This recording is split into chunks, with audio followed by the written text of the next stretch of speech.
Válaszkodósja papega, vagy leszte gyümölcsösségével és fűszerességével, gyakran világosabb színű és jobban lerjedt, hasonló egy belga tripelhez, amit több komlóval készítettek.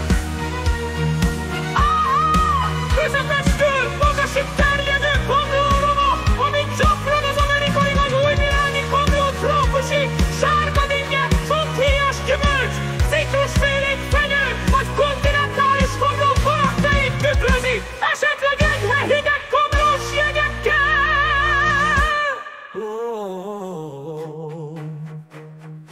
Gyengéd maláka édességné a cukros vagy mézes karakterrel, de ritkán karamelles.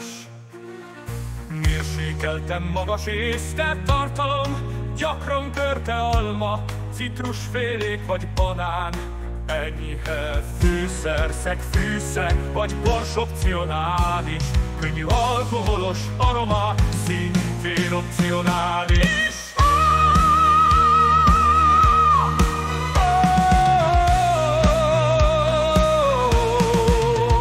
Színe a világos aranytól borosjánig terjedhet, hama közepestől magasig, ami tört fehér és jó tartású. A tisztától a meglehetősen homályosig, a mérsékelt gyümölcsös és fűszeres ízek jellegre, mint az illatoknál. Közepestől a magas komló íz, ugyanazokkal a jellemzőkkel, mint az illatnál. Könnyű, viszonylag semleges gabonás maláka íz, enyhe pirítós íz, karamell vagy méz lehetséges, mérsékeltől magas keserűség. Száraz vagy közepesen száraz befejezés, amely gyakran kiemeli a keserűséget.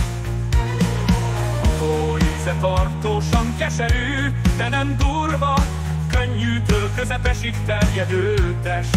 Széles a tartalom közepestől magasig, ami könnyítheti a testesség érzetét. Enne alkoholos melesség opcionális.